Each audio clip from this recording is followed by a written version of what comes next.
Yo conocí las dos facetas de mi mamá. Conocí a una persona extraordinaria que ayudaba a los demás, que quería al prójimo, que era cariñosa conmigo y con mis hijos, que lloraba cuando lloraba yo, que me apoyaba. Pero también conocí a la mujer de carácter violento, que mató niños, que maltrataba a los demás, que era controladora, manipuladora, hipócrita y muy soberbia. Sin dudas me cuesta aceptar que la persona que me quería y que yo quería haya sido capaz de cometer semejantes atrocidades y de hacerle daño a tanta gente.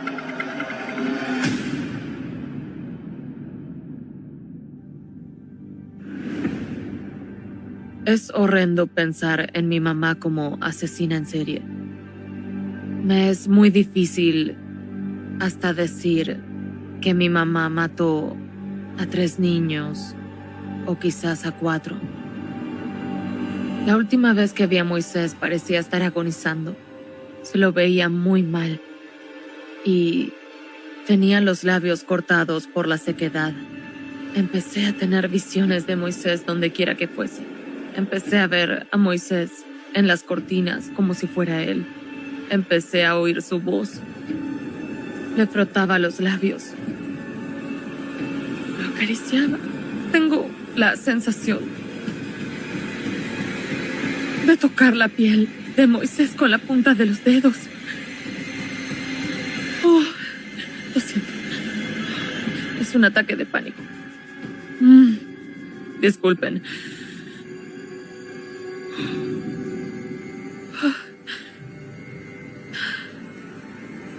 Esperen. Denme un minuto. No puedo dejar de sentir eso. No se me pasa. Es lo que siento. Siento los dedos. Tengo que sacarme la sensación de sus labios de los dedos. La casa del mal. Esta es una fotografía mía con mi mamá y mi papá. No sé qué edad tenía acá, diría. Que unos 6 o 7. Estaba muy contenta ese día con mis padres. Mi mamá es Anna Elizabeth Young. Era todo para mí, yo la adoraba. De niña no tenía idea de su pasado. Vi fotografías suyas antes de que fuese religiosa. Tenía un estilo. Disco de los 70, mucho maquillaje. Cuando yo nací. Ella ya se había vuelto religiosa. Nunca me contó el motivo por el que terminó. Hallando el cristianismo. Y cambió toda su vida. Isro, nunca pregunté. Nos vestíamos con túnicas muy largas para parecernos a los personajes de la Biblia. Yo pensaba que vivíamos de la manera correcta. No tenía idea de las tragedias futuras ni de las que ya habían ocurrido. No sabía el efecto que tendrían más adelante. Para mí era parte de la vida. La casa de oración era como nuestro pequeño reino. Era una granja antigua con mucho contacto con la naturaleza. La idea era vivir de un modo más natural. Orábamos a las 5 de la madrugada. Orábamos a las 3 de la tarde. Y también lo hacíamos a las 9 de la noche. Y esas oraciones podían durar horas. Soy detective. De homicidios no resueltos de la policía de Alachua. Hoy es sábado 28/1/2017. Ella es Joy Flocker. Y le pedimos que nos muestre el interior de la vivienda y el resto del terreno para poder darnos una idea de cómo funcionaba todo acá a fines de los 80 y principios de los 90. La entrada original estaba entre estos 2 árboles. Había 2 grandes portones ahí y un jardín circular. Acá que decía Jesús. Había bancos acá como de iglesia. Para los sermones. Acá había un garage. Y ellos lo reformaron. Derribaron la pared y agregaron esta parte al santuario. El púlpito estaba ahí donde está eso de ladrillo. Estaba justo ahí. Mi cama estaba acá. Tenía un dosel. Ese de ahí era mi estante de muñecas. Esta era tu habitación. Sí. Y mi cama estaba ahí. Y esa era la habitación de mi mamá. Mi mamá era la líder del grupo. Los miembros ni siquiera la llamaban madre. Ana la llamaban madre. Ella era en esencia la madre. Todo lo que decía ella era lo que se hacía, todos obedecían. Todos creíamos que mi mamá era la vocera de Dios. Una vez mi mamá le dijo a la congregación que los había invadido la lujuria. ¿Quién de ustedes traicionó la voluntad de Dios? Fuiste tú, y todos se sentían culpables, y a veces terminaban confesando lo que habían hecho o lo que estaban pensando hacer. Cuando alguien pecaba, Casi siempre recibía azotes o latigazos de rodillas. Tomaba las escrituras en forma literal. La Biblia dice que no usa la vara, no quiere a su hijo. Toda la congregación aceptaba esa forma de disciplina. Y así es como muchas sectas van empezando. Era como si nos programaran. Casi siempre había entre 5 y 7 niños. En la casa cuando era pequeña, pero mayormente, solo estábamos John y yo. Él llegó al principio. Era casi de mi edad. Yo tendría 6 o 7 más o menos, una vez jugando al matrimonio. John me contó que había visto a sus padres cuando jugaban y ellos se frotaban uno a otro. Y yo dije, ¿qué es eso? Es lo que hacen los adultos cuando se casan, como en nuestro juego. Así que empezamos a hacer eso, a frotarnos uno contra el otro. De algún modo mi mamá se enteró de eso. Yo fui sincera y conté todo. De repente ella me dijo que podía salir de la habitación. Y recuerdo que él me miró y yo me sentí culpable. Yo salí de ahí y John se quedó con ella. Y poco después oí sus alaridos. Empezó a gritar y a llorar. Me sentí culpable. Me sentí muy culpable, recuerdo que sentía que eso era por mí. Él aún tiene marcas en el cuerpo por la paliza que recibió ahí. Necesito un descanso. Lo siento, tengo que recomponerme un poco. Me resulta raro hablar de esto. Me enamoré de otro niño que veíamos en una iglesia. Yo tenía 10 y nos dimos el número de teléfono. Mi mamá se enfadó porque lo llamaba. Me dijo, no quiero que lo llames más, pero yo seguí llamándolo. Y luego ella se enteró de eso. Se me hizo un nudo en el estómago y supe que iba a tener un grave problema. Sentí terror cuando ella me miró, porque sabía que iba a recibir una paliza. Me golpeó con una vara en la espalda, los pies y las manos. Pero después de la paliza mi castigo no había terminado. Había un entrepiso en el ático. Y ahí me envió. Lo único que me dio fue una bolsa para hacer mis necesidades y no me dio comida ni agua. Mientras estaba ahí rezaba. Trataba de no tener que ir al baño y trataba de dormir todo lo que podía. Era una tortura. Tener que hacer eso como parte de un castigo. Quería comer, quería salir. No sabía qué iba a pasarme, tenía miedo. Estaba aterrada. Estuve ahí arriba. Al menos 2 días, hacía calor. Tenía miedo. Rogaba que ella me dejara salir. Sabía que si le mostraba que me había arrepentido, iba a sacarme de ahí. Me di cuenta de que para salir tenía que fingir estar en un trance religioso. Ella creía que cuando la gente entraba en un trance religioso, hablaba a Dios. Así que decidí hacer eso y fingir.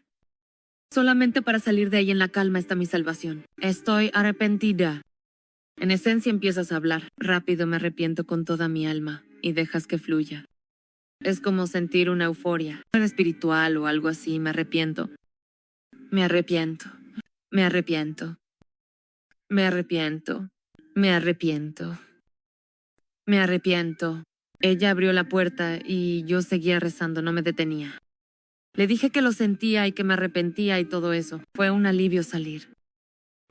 Supe que ya era libre, me alegré mucho, fui al baño y volvió la normalidad.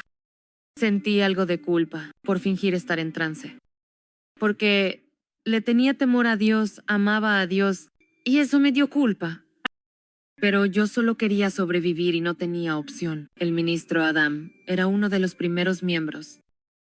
Mi mamá le dijo al ministro Adam que tenía que separarse de su esposa, pero él la confesó que se había acostado con ella después de que se lo prohibió. Mi mamá se enfadó mucho. La Biblia dice algo así como que si tu miembro te lleva a pecar, lo que tienes que hacer es cortarlo. Ella se lo tomó en forma literal. Él tenía el demonio de la lujuria y de no ser por su pene, pues no hubiera seguido pecando contra Dios. Llevado por eso, él aceptó hacerlo, aceptó cortarse el pene porque ese miembro de su cuerpo era el culpable de llevarlo a pecar contra Dios. El hecho de que él aceptara hacer eso, sin dudas, muestra el poder que ella tenía sobre los miembros, incluido él. Todos alababan al Señor y creían que él estaba haciendo el mayor sacrificio por Dios. Fue al granero con una de las hermanas que era enfermera y comenzaron a hacerle la cirugía Mi mamá nunca se mostró arrepentida, porque para ella era un acto de Dios. Ese mundo era muy distinto, la verdad. Sé que fue una locura que hiciera eso, y para mí estuvo mal que ella siquiera se lo pidiera. Pero lo increíble es que él haya aceptado, el que ella haya llevado a un hombre. Hacer eso me indica que lo tenía muy controlado. Los tenía totalmente convencidos de que ella era el camino, la verdad y la vida hacia Dios. Y es muy impactante que haya logrado que él aceptara hacer eso. Esta es una fotografía del hermano Moisés. Cuando todavía lo llamaban imán, mi papá siempre quiso un hijo. Y una de las hermanas de la iglesia les habló de una joven que tenía un bebé al que no podía cuidar. Y en esencia pasó a ser mi hermanito adoptivo. Parece un bebé normal que no sufrió ningún maltrato. Ojalá este fuera el último. Recuerdo que tengo eu, ojalá. Esta fuera la manera en que lo recuerdo, pero no estaba así la última vez que lo vi. ¿Cómo estaba la última vez? No quiero hablar de eso ahora mismo. ¿Puedes decirme por qué? Porque me va a dar un ataque de pánico, otro ataque de pánico. No quiero hablar de cómo estaba la última. Una vez que lo vi, no quiero tener que irme de acá recordando esa imagen. No recuerdo por qué, pero un día mi mamá encerró a Moisés en el closet. No comía ni bebía nada mientras estaba ahí. Una vez ella me hizo ir a darle algo y parecía estar agonizando, se lo veía muy mal y tenía los labios cortados por la sequedad. Tenía los ojos grandes, vidriosos. Era pequeño y estaba débil. Estuvo varios días ahí. Una noche yo estaba acostada con ella y no lo había visto. Ella salió a escondidas y salió al porche para hablar con el ministro Adam y el hermano Thomas. Se trata del hermano Moisés. Why? Ella preguntó si había fallecido o algo por el estilo, y el hermano Thomas respondió sí, no sobrevivió. Necesito un descanso. Lo siento, es que es un tema difícil. Rayos. La última vez que vi a Moisés diría que estaba muriendo, en mi opinión. Sé que después de que desapareció ella dijo que había llevado a Moisés a vivir con los monjes para que lo criaran como Elías, en la Biblia. Me dijo que lo había dejado con los monjes, porque no dejaba de meterse en problemas. Por dentro, sabía que eso era mentira. Lo sabía. No me atrevía a hablar con mi mamá del tema porque sabía que no me correspondía, hubiera tocado un tema prohibido. Y sentía que había algo que empañaba nuestra relación. ¿Qué es eso? Este es el closet en el que no lo sé, pero creo que sí no puedo. No puedo por si acaso, no puedo por si acaso que Joy. No puedo mirar el closet.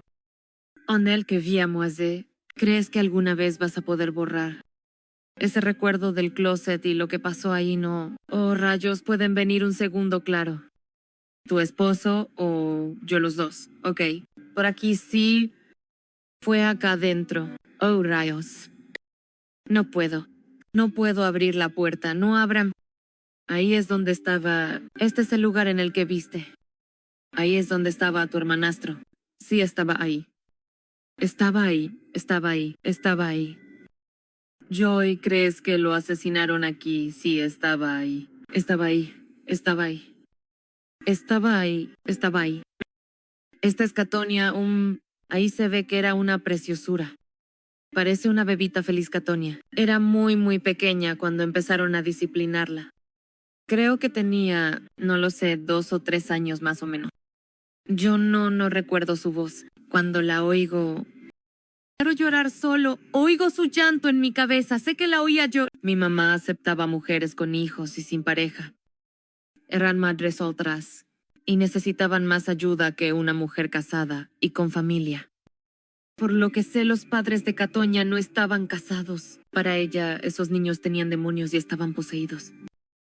Y luego, Catonia empezó a tener convulsiones. Y mi mamá creía que esos ataques eran prueba de la posesión diabólica. Que yo recuerde, ella fue la primera persona a la que vi que mi mamá acusara de estar poseída. Un día oí que azotaban a Catonia en una habitación. Querían sacarle el diablo del interior. Al final dejó de llorar y luego algunos de los adultos empezaron a entrar, corriendo en la habitación en la que estaban azotándola. De repente la sacaron en brazos. Los adultos estaban alterados, asustados y preocupados. Y yo también tuve miedo, porque a ella no reaccionaba. Así que ya saben, la llevaron al hospital. Determinaron que tuvo una crisis convulsiva que la dejó en coma y que murió a causa de eso. Pero me dijeron que las convulsiones empezaron por todo el castigo que le propinaba mi mamá. Todas las palizas. Las palizas de mi mamá le produjeron el ataque que la mató. Y recuerdo que pensé en su mamá. Su mamá estaba en el trabajo en alguna parte, no estaba ahí. Recuerdo que pensé, se va a enfadar mucho cuando vuelva y sepa que su hija murió. Me enfada porque creo que la muerte de Catonia podría haberse evitado si alguien hubiera dicho algo. Y no entiendo la actitud de algunos de los adultos. No conocían los detalles, pero una niña había muerto al cuidado de mi mamá. Eran personas adultas y eso no los hizo reaccionar. Nadie dijo, vimos lo que hizo. No puede volver a hacerlo, es algo terrible, la verdad. Es horrendo. Después de la muerte de mi papá, conocimos a una pareja que vivía en las Carolinas y que tenía una hija, que según decían tenía problemas en la escuela y ellos admiraban la forma en que me criaba mi mamá. Y creían que a Nikki le convenía quedarse con nosotras. Eres nueva acá, no soy yo y soy Nikki. Creo que Nikki Nicholson tenía unos 12 cuando vino. Mi misma edad. ¿Qué te parece todo eso? Distinto, Nikki era una niña muy dulce, pero era cierto que tenía problemas. Ella nunca se bañaba. Sé que tenía muchos eczema. Nunca nadie consideró que esos exámenes eran el motivo por el que no quería bañarse. Para mi mamá, Nikki era sucia y asquerosa. Con el tiempo a mi mamá se le acabó la paciencia, diría yo. Y se le ocurrió la idea de darle a Nikki un baño de castigo que fuera muy brusco y muy doloroso, para que ella empezara a bañarse sola por no querer que mi mamá volviera a bañarla.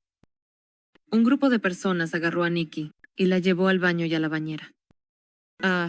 Ella tenía 13 años. En ese momento no quería que la bañaran. Una de las hermanas hervía agua a cada rato y la vertía en la bañera. Hubiera sido una tortura para cualquiera tomar un baño con el agua a esa temperatura. Mientras vertían el agua en la bañera, mi mamá la refregaba. Nikki forcejeaba y quería salir. Echaban blanqueador y detergente en la bañera. Pero la parte del castigo era que mi mamá la refregara con fuerza y con agua hirviendo, y que las hermanas la sumergieran en el agua. Unos días después, vimos cómo le supuraban las quemaduras que le había producido el baño. Era una imagen horrenda. Nikki tenía las piernas completamente quemadas. Mi mamá les contó a los padres de Nikki lo que había pasado, pero no sé si mencionó lo del agua hirviendo. Recuerdo que según su relato le atribuía todo al detergente y a una reacción alérgica en la piel por sus eczemas. Por lo que me dijeron fue su denuncia que alertaba sobre una menor herida en la propiedad. Lo que llevó al fiscal a tomar el caso. Fue ahí cuando empezaron a investigar. Cuando empecé a oír a mi mamá hablar de escaparse. Me escapé con mi mamá a los 13 años. Había una orden de arresto en su contra. Ella dejó la iglesia. Teníamos identificaciones nuevas con nombres falsos. Íbamos de un lugar a otro. Estoy cansada de esto. Yo le preguntaba por qué no vamos, ¿dónde está Moisés? No estaba con los monjes el hermano Moisés. No podemos ir con él porque no. Me dijo, oh Joy, no te conté. Moisés murió. Yo dije que el hermano Moisés murió hace años. Yo no esperaba esa respuesta. Esperaba la misma respuesta que ya me había dado. Le pregunté cómo murió. Ella dijo no lo sé, fue mientras dormía. Y que había muerto con los monjes. Me quedé helada ante su respuesta. Y empecé a dudar de mí misma y a preguntarme me equivoqué. De verdad murió con los monjes. Me confundió mucho lo que ella me dijo. Porque me hizo cuestionar mi propia cordura, mi propia memoria. Todo es que no podía creer que me estuviera mintiendo en forma tan descarada, así que quería creerle. Conocí a mi esposo y al poco tiempo quedé embarazada. Logré independizarme y a ella le sorprendió que me mudara, pero se alegró por mí y me decía lo lista que era por haber podido progresar tanto. Una noche estaba en mi casa En ese momento ya tenía una casa, estudiaba. Y recibí una llamada de mi tío. Habían arrestado a mi mamá. Ella estaba trabajando de enfermera y salió su fotografía en el periódico. En un programa de televisión. Más una persona la vio y la entregó. Esta fotografía de mi mamá es de cuando la arrestaron por el caso de Nikki. Tenía unos 55 años. Pero no parece la mamá que me crió, que yo quería y todo eso. Se la ve endurecida en esta fotografía. Parece una persona diferente. La acusaban de maltrato infantil. Para mí iba a ir presa.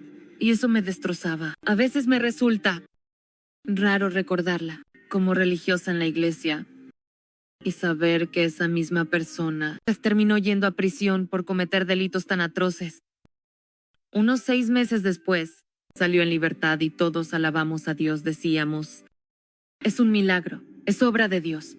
Yo sentía que podía ser normal, que podíamos tener una vida. Al tiempo, mi mamá y yo tuvimos una de nuestras muchas discusiones. Estaba actuando de nuevo como la madre Ana, y fue por mis hijos. Teníamos muchas discusiones por mis hijos. Yo sentía que empezaban a volverse hermanas y hermanos, de la casa de oración para ella. Hablé con mi hermana al respecto, y ella me dijo que no entendía. ¿Cómo mi mamá tenía tanta autoridad sobre mis hijos? Dijo, nunca dejé que disciplinara a mis hijos, porque sé de lo que es capaz. Creo que esa fue la primera vez que me dije, esto no es normal, tendrá algún problema. Las cosas que hizo, pensé en eso y dije, para mí mató al hermano Moisés. Fue la primera vez que dije en voz alta que pensaba que lo había matado. Y mi hermana me preguntó, ¿cómo puedes decir algo tan horrendo? Le dije porque la última vez que lo vi, estaba moribundo dentro de mi closet. Y de un día para el otro, no lo vimos nunca más. Según ella se lo dio a los monjes, pero sé que no es cierto. Y mi hermana respondió, oh, por favor, otra vez no. Le pregunté a qué te refieres con eso. Me dijo, así fue como murió tu hermana. Yo dije, ¿qué? ¿Qué hermana? Me dijo, oh, pensé que sabías. Tenías una hermana, una de las hijas de tu papá, y la dejaron en el closet. Mamá la encerró ahí. Ella se quedó gritando y estuvo ahí toda la noche. Cuando fui a abrirle, al otro día estaba tiesa. Dije, para, no puedo seguir escuchando. Me dijo, bueno, fue un accidente, yo la frené. Quise cambiar de tema, no lo soporté. Porque empecé a sentir mucha ansiedad. Sentí que me asfixiaba. No supe que tenía una hermana llamada Kathy hasta ese momento. Ella murió 5 años. Antes que yo naciera, tenía 6 años de edad. Después supe que tenía los brazos amarrados por atrás, la boca tapada con cinta, y que murió asfixiada. La metieron en una maleta y la enterraron en alguna parte. Todo eso me daba vueltas por la cabeza. No podía creerlo. Me di cuenta que Moisés no era el primer niño que había muerto a manos de mi mamá. Mi hijo tiene un grado leve de Asperger y una noche ella le dijo, tú no tienes nada, dejas que el diablo te use. Y yo me molesté mucho porque él estaba empezando a ir a terapia para tratar de conocerse más y estar mejor. Aquel dijiste a mi hijo, cálmate, Joy, no me digas que me calme. Ella decía que el diablo estaba usándolo, y eso creía, resistan al diablo y él huirá. Basta, ya basta suficiente. Me recordaba cuando era la madre Ana. Detestaba recordar la casa de oración. Sufría. Y solo quería irme.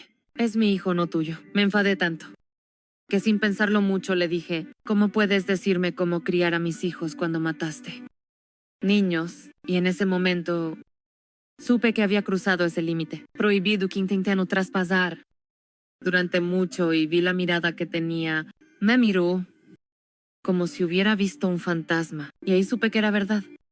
Me dolió que se confirmara que mi mamá había matado a 3 niños. Hasta que la enfrenté, la falta de certeza total me permitía dudar. Empecé a ver a Moisés en las cortinas como si fuera él. Empecé a... Ya tenía pesadillas con él, pero esas eran peores. Empecé a oír su voz. Empecé a tener visión de Moisés donde quiera que fuese. Empecé a dudar de mi propia cordura. Traté de superarlo. Decidí hablar con uno de los hermanos de la iglesia. Hallé su número y lo llamé. y le dije, hay algo que me atormenta y que me inquietó toda mi adultez, dije. Moisés murió en la casa de oración, ¿verdad? Me dijo, sí, así es. Dije, mamá lo mató. Él dijo, lo hizo. Entonces rompí en llanto, empecé a gritar y a llorar. Y les escribí a mis hermanos y les conté que ella había matado a Moisés de la misma manera que a Katie. Les dije, en verdad está loca. Fue una decisión muy difícil para mí porque la verdad yo quería a mi mamá y sabía que si se descubría que mis sospechas eran ciertas, iba a ir presa. Sabía que era lo correcto y sentía que yo misma no merecía. Se amaba si no hacía esa llamada. Y me arriesgaba a que se supiera la verdad sobre Moisés.